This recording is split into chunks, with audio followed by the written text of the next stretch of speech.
mukama yebazibwe nyingire nze brother Steven olwaliro nzo kubuulira ku birooto ebikwatagana ku nte okulota ente kitegeeza ki olwekyo tugenda okubatutunira nawe ekyoto kino kyolina okutegeera kirimu ngeri nga 3 ekisookera ddala osobola okukirota nga waliwo ataaka ey'amaanyi ku bulamu bwo katugambe ng'eddogo. Ekyokubiri osobola okulota ekyoto kino nga waliwo endagaano ezikitambulirako. Ekyokusatu osobola okulota ekyoto kino nga mukisa. Yes. Kati abantu abasinga tebamanyi nti okulota ente oluusi gubeera mukisa. Abamu bamanyi buli walota ente alina kuziwa fire buli walota ente fire. No, si buli nte zonna zolota nti mbi. Okay? Yes. Kati munnange baganda bafa bali mu Western ente waabwe kabonero ka mukisa abalaalo balunda ente as a source of wealth. Omuntu alina ente nyingi abalibwa nti mugagga abawakitiibwa aba like successful according to the standard eryawo. So ente si gamba nti nobiwozi ota mukwano gwange kabonero kabi weewaawo zitambulirako emyoyo emibi nga zensoso bagamba waawo ne Western eyo balina gye bayita emyoyo gy'abalangi abachwezi. So tugenda kubanga tugenda ekyoto kino tutugenda mu details tulabe nga tulaba nga tutegeera amakulu gaakyo. Na olwaki tuno ente si buli nte zonna nti mbi. Jjukira bulungi n'ekyoto kya Yusufu kye yaloota kyalimu ente. In fact si Yusufu yakirota, Falawo yakirota, kabaka yaloota ekirooto nga waliwo ente ennungi zaali 7 n'ente enkovu zaali 7. Mukama waffe omulungi yeebazibwe. Obuto obukovu ne bulya ente ennamu ezirabika obulungi ez'ennene zinezibeera n'amabeere agakweya wansi. Obuto obukovu ennyo nnyo ne buzirya ne buzigwawo. Kabaka n'azuukuka n'abeera so amazed. N'anoonya avunula ekyoto n'abula. Ne baleeta abavunuzi b'oku kyalo bonna ne baggwayo nga tebasobola kubuulira kirooto kya musajja ono kyalose mpaka omusajja eyali ategeera ebirooto gwe bayita Yusufu bwe yava mu kkomera n'ajja n'avunula ekirooto ekyo. Nawe Yusufu bwe yavunula ekirooto ekyo yabagamba nti ente z'emyaka 7 ente ennamu ezirabika obulungi gy'emyaka 7 egy'ebyengera puliza bulungi. Obuto obukovu gy'emyaka 7 egigenda okuddirira egy'enjala. Nagamba emyaka egyo 7 egy'enjala egy'ennaku ejja musana teri nkuba gigenda kubanga gikonsuminga buli kintu kyonna kyali bagenda okubanga bakunganya emyaka 7 gino egy'ekyengera. Nagamba singa funa abadde mugezi story mwena mugimanyi yandibadde alonda omuntu ne batereka emmere okumala emyaka 7 so that ginaabayisa myaka 7 egiddako. Mukama waffe obulungi yeebazibwe. So waliwo ente mu kirooto ezitali mbi, waliwo ente ennungi ezigirwayinga ekintu ekirungi ze zino ente 7 Falawo ze yaloota. Mukama waffe obulungi yeebazibwe. So si buli kaseera buli olota ente togenda kujodduka. Mukama waffe yeebazibwe nnyo lwakubanga ebiseera bisinga mukwano gwange ekirooto kino eky'ente kitosaanyi kigino walinga n'ogamba nti no mukwano gwange mukisa. Yesu yeebazibwe omulungi. So nawe tugenda kubanga twongera okutunuulira ekirooto kino eky'ente in details lwakubanga abantu abasinga ente 7 ezizo ente enkovu ewo olina nti enkovu gyokka emyaka olina mikovu gyokka tonnalabayo ku nte ennamu ewuwo. Buli kimu ekikovu kwegamba giridde emyaka gyo gyonna egyandibadde emirungi ziri ente 7 ewo gyasuka 7 waliwo ziri mmeka buli munnakyo ziri omanyi emyaka omulabe gyakuliridde ente ziri enkovu emyaka giri emingi emibi mu bulamu bwo. Mukama waffe naye Katonda waffe mulungi nnyo nnyo. Mukama waffe yeebazibwe nnyo akyusa ebintu. Simanyi jange ente bazaali mmeka mulabe. Mukama yeebazibwe. So tugenda kwatongera okutunuulira ekirooto ekyo muli teyozi bulungi. Nakasooka tunuulira ekirooto kya Yusufu emyaka 7 egyasooka gyali gya myaka gya kyengera, gyali myaka mirungi nnyo, gyalimu prosperity, gyalimu omukisa, gyalimu enkuba, gyalimu productivity, gyalimu progress, bali bagenda mu maaso. Ensi yonna yali mu mirembe mu myaka egyo 7 kubanga abantu babeera bulungi, wabeerawo essanyu, family ziba zitambula bulungi nnyo, wabeerawo essanyu mu maka, wabeerawo obugagga. Mukama waffe omulungi yeebazibwe nnyo. Ne Falawo kennyini abeera musanyufu kubanga bakuŋŋaanya omusolo, abantu baba beeyagala. Kamanyi the difference between this democracy ne bino ebyobwakabaka babiyita batya bino ebya monarch. Kabaka bamusanyufu nnyo buli walaba abantu be nga basanyufu, buli walaba abantu be nga bigenda mu maaso. Ya democracy buli muntu yenna anoonya kukola ki kuyitawo bwakikwatamu n'oli n'akikwatamu buli omwana ojja kuyitawo. Naye kabaka buli kimu kiba kikye taba na kyakubba. Ettaka liba lya kabaka lyonna, abantu b'abakabaka bonna, abakazi ba kabaka bonna, buli kimu kiba kya bwakabaka. Temukuba amenjeyo kanveeyo. So olwo tugenda kubanga twongera okutunula ekirooto ekyo mpola mpola. Na emyaka emibi ente 7 ente embi zino wammanga zikola ki zita gaba mawulire babi tebankuba kitegeeza mukwano gwange bikoli mu byerere bwavu. Ente 7 zazi zinifanyinga obwavu, enjala, amawulire ennaku, kutawaana, abaana kukogga, abantu bonna kuwesitinga. Ente 7 zikulire emyaka mukama fombe zikulira obudde yandi batagenda maaso yandi batakola ebintu ebigenda maaso yandi badawirira abalamu ne bagenda ente zino musanvu emyaka gino musanvu egyali emubi nagambye wali musanvu gijjewo nawe otekewo egijo ente omusanvu zino ente emyaka 3 gikuliridde so mibi nnyo ente zino mbi zireetebwa lack kubera nga temuyina teri kantu kalungi konna kajjawwo enzigi zonna nzigale closed doors mukama fombe njebazo nnyo atandike so okotangula bintu ekugoba nambemu totangula bintu ekugoba manya mukwano gwange kisinzira ente ekugoba ekutwala wa bwoba oli ku mulimu n'olabanga ekugoba ekuzza waka manya mukwano gwange ataka eri ku mulimu ogwo mukama favours nnyo so kyolina okutegeera ku kintu kino ekyente nti ekugoba ekutwala wa gyekutwala manya yataka target kyebanga erumbye so kulota ente ekugoba manya wa gyekugoba gyekutwala sometimes abamu oyina major breakthrough oba kuya passport olaba nti ogenze ku immigration ogenze ndokwa bayite bati ogenze okubanga ofuna passport yo ate ngulabe nti ekugoba ekuzaayo kwanu gwanti manyi omwoyo gwakuziyizibwa bagukuzaayo waliwo ente gyolota ebiseera bisinga olusebera nti ate ne bubeera nomunaye ngulabe ente nyingi oyinza okulaba eggana lyente nga lingi naye nga bulimu ente yemu ekutunuulira ng'eringa etali nsanyufu ng'eringa enaatera okubaako ekyekula zina endala zonna ziri ku bizinesi yazo zirya muddo tezikulinako naye wabeerawo eyemu ekutunuulira n'obukambwe okuba guyita omwoyo gwa monitoring spirit omwoyo gwe kyegukola nawo omwoyo gwa monitoring spirit jafuna time ng'ogereko nga gwonkola evidiyo yaago naye omwoyo gwa monitoring spirit kyegukola okubako gukukuumira okubanga teweeyongerayo okubanga gukwata buli kantu konna akajja mu bulamu bwo okulaba nga teweeyongerayo kukwatira mu kifo tovaawo tokulaakulana buli obanga okulosinga layini nga kukuba kukuzaayo buleeta ebizibu bingi sometimes oyinza n'okuleka n'odduka n'olowooza nti ogenze nekomole kukuzaayo kulevu kyekukwagalira weta uniformity family okufaanagana njakola vidiyo ambe nga njogera ku mwoyo gwa monitoring spirit sagala kugulwako kubanga mu Luganda gwe tuyita kalondoozi kubanga ebyokugirako bingi ku nte olunaku olwaleero Pastor Tom alina kyatera okwogera nti ng'ente ekonamu stamp ogenda mu America ogenze ku embassy olabe nti ekonamu stamp mukwano gwange manya nti akosi kabonero esi ente nnungi akosi kabonero kalungi mukwano gwange manya nti ebyo bifudde naye bw'otufuna ng'ekyoto ekyo tulowooza nti biwedde nedda mukwano gwange oba okiraga nti mukwano wabadde nga oli mu kulagaya kiseera kya ggulu kukuba ente eyo gikube mu bintu byo so mukwano gwange togwamu maanyi n'ogamba nti ate nze endoose bwe nti ne bwe nti ebintu tebigenda kubeerawo so ente eno nga bwe kugambye ebeereze kuzaayo zi monitoring spirit to set you back togenda mu maaso tofuna ba divine helpers buli oba akajja akatono akaggule nga kikaggala mukama yebaze oluusi ekugoba ate munaye n'ogenda n'oyingira mu kayumba ogenda okulaba ogadde wati kulaba mulimu ebituli ekulingiza omulimu ekituli neyisaamu omutwe gweterwana olaba ng'eyingira mukama ffe yebaze nnyo nti eridedire nnyo and sometimes ne mu kirooto osanga nga n'okwogera eyogera olabeka ente eyogera Pastor atera okwogera n'agamba nti ng'olina gy'olaga ente n'ekubuuza nti olaga wa ekigamba ngende negamba dewa n'ekugoba n'esooka n'efukula n'ettaka n'ekugoba naw bw'obanga tolotanga ku kirooto kino oyinza olooza ebintu bino bya bulimba so abali balose ku nte eno mu ngeri gye njogerako so terako ka comment mu comment section n'otubuulira gwe kyeyakukolanga yakolanga ekyakubanga n'ekulingiza buwodda yagobanga ekuza mu kyalo kyekyabanga nawo ng'ente ebaze okubanga ogirota so tujja kubanga twongera okuyiga n'okwongera okufaaminga ebirooto bino mukama waffe muno gyebazibe nnyo so okulota nga olina ente nnyingi nnyo namba 2 okulota nga olina ente nnyingi nnyo nawe nabagambye nti ekirooto kino si buli nte gy'olota nti mukwano gwange ebeera mbi no okulota nga olina ente nnyingi nnyo mukwano gwange kayinza okubeera akabonero ak'omukisa kayinza okubeera akabonero aka ente ennungi ziri zinayogeddeko mu bayibuli mukama yebazibe nnyo abantu ababeeranga n'ente era ne mu bayibuli ababeeranga n'ente nnyingi nabo babalibwanga ababeera abantu abagagga babeera abantu abakulaakulanye mukama waffe yebazibe nnyo so okulaba ng'olina ente nnyingi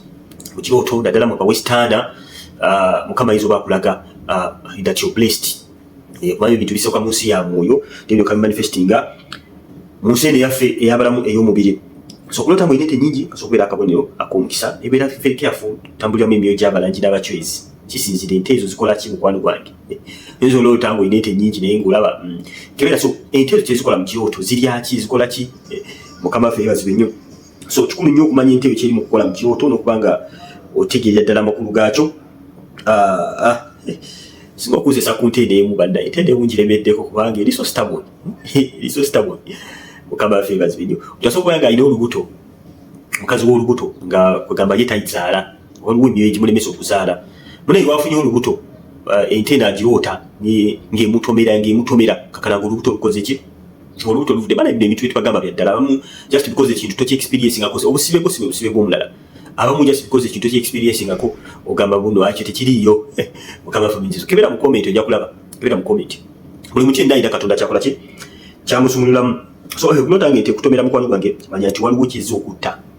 waliwo kizo okubanga edestroyinga abamu olutente egenda etomera ebintu byebitomera ina byotunda naye ngulabe nti ebitomera ekulumye n'ebikubye bisala mukwano gwange manya oyo divawara akulumbye aza okubanga asikatalinga buli kantu konna asaasanye emikisa gyo gyonna gigende buli wamu tewali kinywera buli sente ejja kuyitamu buyise ebizibu ebingi ne bijja mukama yeebazibwe nnyo na buli kyebagamba sibagamba kubatiisa bagamba kubazuukusa mukwano gwe bulaba ebintu nga bineeyo manya nti omanyi n'obuyinza olina ng'omwana wa Katonda sagala olabe video nga zino nakuwale nedda just kuwa awareness nti resistance gyeri and the reason why Jesus equipped you omanyi abantu abamu bwe tubagamba ebintu bagamba bayigiriza bintu bya mizimu tebayagala tuwulira Yesu kugenda mu ggulu mukama afa mulungi basi okimanyi ogenda mu ggulu tokimanyi nate bw'omanya nti wali ekikutawaanya n'odiringa nakyo tobera beta mukama afa yeebazibwe nnyo so nga bana ba Katonda manya nti Yesu yakuwa amaanyi yakitegeerera ddala nungi nnyo nti waliyo ataaka ku bulamu bwe yakimanya nti n'ogenda kulwana lutalo kuyingira eggulu wakabaka wa Katonda amaanyi n'abutwala mu kimumanyi waliwo amaanyi we don't race against flesh and blood but against what ekyo kyennyini tulwanagana bamasaza tulwanagana n'emyoyo mingi tetulwanagana abantu ba bulijjo mukwano gwange waliwo ensonga lwaki Yesu yakuwa amaanyi nobyandikulese bulesaawo n'olinda kugenda mu yakuikwipinga so if you don't rest in power you're misrepresenting your God you'll be embarrassed okutuuka mu ggulu nga tezakuwangula mukama afe omulungi ebazibwe nnyo kakati mukwano okulotanga ente zidduka ziva maaso zidduka zigenda olaba ente otambula naye ente zidduka zikudduka zikutya mukwano manya ya now you're good to go notokulota ekirooto kino nga mukwano gwabaddeko omusaana okusiiba naddala ng'obadde olina omwoyo guno gukutawaanya kati mulundi guno gwokka n'ogenda nga kaana bwe yagenda maaso ga Katonda nogaa ku mulundi guno gwokka ekimala n'omalirira n'oyambala amaanyi n'ogira mu kusiiba n'olwana olutalo ogenda okutambula ng'olaba ente zikudduka nga naye weewuunya manya mukwano gwange oyambadde amaanyi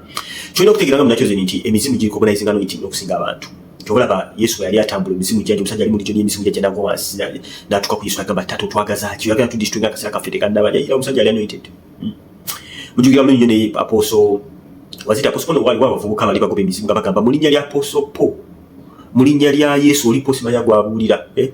ezimu ne gimugamba po we know and Jesus we know who are you teulabako mafuta so emizimu giri kobonayizinga n'oyitini mukwano gwange so ente bulaba nga zikudduka manya Yesu bakudduka manya emyoyo gyonna gikola ki ogwo gukudduka oyambadde amaanyi oli dressed well mukama afe mulungi ebazibwe kati bulaba ente ng'evuga naye ente ziba fani mu birooto nza okulaba nte ng'evuga emmotoka neweebuuza nte ente evuga emmotoka ng'otudde muli ente yevuga ate nga n'okwogera mugenda mwogera weekutunula bwoti mwogera mukwano gwange manya nti yeeri magendago toli magendago toyimiridde bulungi yevuga buli kantu konna ikontolinga buli kantu konna akajja so eyo si ente gyoyinza ogamba nti ente nungi yabadde envugako mu mmotoka eyo ntembi so babitenge okuvuga mukwano gwange manya obe kuvuga mpola obe kuvuga speed no manya nti ebintu si birungi n'akamu so okulaba nga ate omirikinga ente olina ente eyo lyawo oli mukukama ente eyo mukama afe obulungi ebazibwe kisoboka okubanga kirooto kya mukisa ati bwengamba bwewulya nga ngamba kisoboka okuba ndekawo gaapu eri oyinza okuloota ente nge oli mumirikinga naye ng'erina ebintu ebirifanefane byekola sigamba nti wekusamba oba kiki no naye ng'olaba waliwo ekintu kyakyekola naye nga kikontana n'amagenda ago so olota ng'omirikinga ente just mirikinga ente ng'oli happy kiyinza okuba nga si kyoto kibi kiyinza okuba nga ekyoto ekyomukisa mukama ayinza okuba nga alina kyagamba awo kati ekirala kulota ngo sente kiyinza okuba nga ekyoto ekikulaga mukwano gwe nti wangudde omwoyo ogwo ogubadde gukutambulako ente eyo gy'oloota buli kaseera that monitoring spirit okulota ng'okubye ente n'ogitta sometimes there are many kubanga emyoyo gino sometimes zibeera byoyo mingi si gumu so kati okulota ng'okubye ente ng'ozisse manya mukwano gwange kyowangudde emyoyo gye gibadde gikunoonya ekyoto kino ekyente nga bagamba kitambulirako ataxi sometimes basobola okusindikira eddogo n'olota ente nga zikulumbye si buli olota ente the ancestral powers sometimes basobola okusindikira amajini sometimes okusindikira amayembe bagamba amayembe gandi sometimes okusindikira amayembe n'olota ente nga zikulumbye n'okuba mukama afe yeebazibwe nnyo yes nga okusindikira amayembe okusindikira ebyokola sokulota zokujja in form of ente mu birooto amanya mukwano gwange ewaki eyataaka so kulota ng'ente ozisse manya mukwano gwange obuwanguzi era egyo emyoyo eyaliko ba complete victory so ane olote ekyo ekyentengozi se tozuka buzukusa ogamba yana sente no yongeramu awo yongeramu sometimes okujanga kya bundabi mukama akulagala imejikero kulumba but you have the power and authority so we don't kubanga okubirawo toyina kulinda sebise bisinga buli wobera onolinda ente walo sente yononye ebintu byo ite kugoba okola ku passport zone nayo ngolaba ente yekona mu stamp nga musuba fito mbwati otugamba nodabuzaawo manye mukwano gwange byo bigenda kubeera bibi oyinza okutasobola kuwangula singa obanga tokoze ku nsonga eyo bulungi nnyo mukwano gwange so ekyo tikiri bwe kiri nga bagambye kitambuliramu amakulu amalungi n'amakulu amabi naye most of the times kitambulirako ebyo emibi beera very very careful naddala bwestanda mulotanye ente olw'ensonga nti kaboneraako omukisa naye ate jjukira zitambuliramu emyoyo gy'abalangi n'abachwezi so it's better n'oguza omwoyo wa mukama bwobanga olose ente mukama waffe bulungi ebasibe ne waliwo ebirooto ebyandinayiba olabe nti escatering ebintu byo olabe nti ekugoba badde olina gy'olaga that's hindering speed sometimes oli mu kkuba otambula notente nga zikwekise mu kkuba zikoze layini zininga ezigamba tolina gy'olaga kunakumwoyo gwa hindrance bakulaga nti kuziizibwa tobotola olina byokola wandibadde obotola by now naye tokola ki tobotola mukwano balimanya nti ente ezo zireese obuzibu obw'amaanyi naye olutolete ebite ebyo bisava bitambula byeyagala manya mukwano gwange gwandibanga mukisa gw'amaanyi nnyo so mukwano gwange manya tete zitambulirako emikisa zitambulirako generational curses zitambulirako obusibe zitambulirako metallic speeds zitambulirako attacks okubanga bakusindikidde n'okubonaabona struggle so bingi nnyo so you have to be very very careful kyokkola bwobanga tonaba kulokoka wali obulamu bw'eri Yesu kubanga bino byenjogerako byapulayinga eri balokole ebirooto abantu abasinga babiroota ne banga toli mulokole ate akusobola okugiraba mu nsi ey'omwoyo because nawe oli mwoyo wadde ng'otula mu mubiri so osobola okulaba ataaka but no banga tolina maanyi nga ofalinga solution kubanga eri mu mwoyo tolinaayo muntu mukama waffe omulungi ebazibe so nolaba gbolero eno mu nsi ey'omubiri nga tewali kigenda mu maaso tewali kigenda muki mu maaso obufumbo obwo ne bukuba oluusi obadde ogenda ku mbaga biseera bya mikolo mwetegeka nti oyambadde gawuno n'esooka ekutomera nekulemesa okugenda lusi nebekiika mugenda ku mbaga mukwano gwange manya awo waliwo ataaka so n'okubanga ofokasingawo amaanyi g'omwana wa Katonda so ekyokola ekisooka wayi bulamu bw'eri Yesu lokoka obala okulokoka wenenye endagaano zino zonna zirinawo nsinge endagaano ezakola bajjajjaffe ngamba omwoyo gumwetaling spirit omwoyo gugya kulonda obuzaala n'omusaayi tutambulako ancestral powers endagaano ezo zirinawo nsinge okulinawo nsinge endagaano kuba kuzeegaana nongira mu ndagaano ya mukama waffe Yesu kuba naffe tulina endagaano mu operating tomanyi bino ebintu byomwe bitambulira mu ndagaano endagaano za Katonda zakola naffe naffe metutambulira endagaano za sitani n'abasitani bakola ki batambulira lwano olutalo toyingira bingizi mu ndagaano n'osirika mukwano gwange lwano olutalo oyagala okuwangula toyagala kubeera nga watakingibwa buli kaseera oyagala okuwangula ente eyo so okubeera genda mu maaso ate jjukira buli kyotawangula okyekera abaana bo so lwano olutalo owangule ente eyo ogijje mu kkubo obeere muwanguzi so kyekyo mikwano gyange nekisembayo wewunge musaayi gwa Yesu wewunge mundagano y'omusaayi gwa Yesu mukwano gwange obeere sealed obeere nga weekwesa omwete kati sawa kulaba kyekyo ekyoto brief ekyensobodde okwogerako ku nte oba ng'olina kyotegeera ekirala ku nte mukwano gyo gy'abantu kuyigirako kuyiga kujja experience yanda lot through comment so tena mu comment section engeri gy'oli ondoseemu ente na biki ebyabaawo then tujja banga twongera okubanga tukuyigirako eno Chosen Generation zo brother Steven Muganda wamwe abeera nga mbayigiriza biko nsogera ku birooto byokka tulina videos endala nyingi nnyo kuno ku channel yaffe ya YouTube bwaba mutambira ku mikutu emirala genda ku YouTube ina content yali organized otekemu anything like ekirooto ekyo kyokka kimala osobola ku channel yaffe brother Steven osobola ku channel yaffe the Chosen Generation osobola ku channel yaffe kyonna kyoteekamu ekireetedde ku bye tukola osobola ku channel yaffe kubeerako ekifaananyi kyange of course mbeera saatebeera nga ya square most of the times kekafaananyi kamu kenkozesa for identity so kuba ng'oyiga bingi nnyo ku channel yaffe kyenjagala okugamba buli mulokole yenna wetaaga channel yaffe kyenja okugamba sharinga message eno eri abalokole bangi wali abakalokoka oyinza okwagwa byonna byenjogedde bimanyi oba oli awo wali abakalokoka batannaba kubitegeera but bigenda erimu bingi so ojja kubanga oyongera okubanga obayamba okubanga basumululwa basobola okubanga obulokole bwongera okubanga bubanguyiza amanyi knowledge is bad Yesu yagamba atya the people perish because they lack knowledge it was in the Old Testament but kigambo ye Yesu so obutamanya busobola okukubya muno mu bulokole n'owangaala emyaka mingi naye nga mupande ekyo nakibadde gya nte ziri embi enkwala musikize berekezi skadi blast kwa shows generation. Ele bulungi moyaba.